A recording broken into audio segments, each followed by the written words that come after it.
এই রোদের মধ্যে আমি কোথায় যাচ্ছি?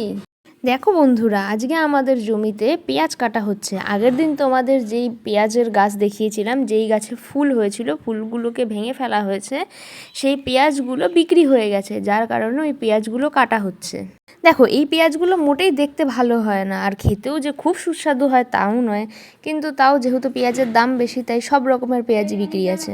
দেখেছো এরা কত রোদের মধ্যে কত কষ্ট করে, এত রোদের মধ্যে মাঠের মাঝখানে বসে বসে এরা সবাই মিলে পেঁয়াজ কাটছে।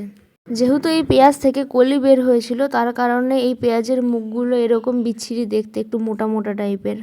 আজ আবার বৃষ্টি হবার কথা আছে, বৃষ্টি হওয়ার আগেই যেন এই পেঁয়াজগুলো সব নিয়ে চলে যেতে পারে, সেই কারণে আজকেই সব কাটতে হবে, কারণ বৃষ্টি পেলে সব পেঁয়াজ নষ্ট হয়ে যাবে।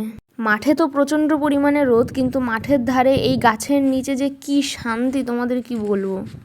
সব পেঁয়াজ কাটা হয়ে যাওয়ায় যারা কাটছিলেন তারা সবাই বাড়িতে চলে যান। এরপরে এই পেঁয়াজগুলো নিতে চলে আসবেন যিনি কিনেছেন।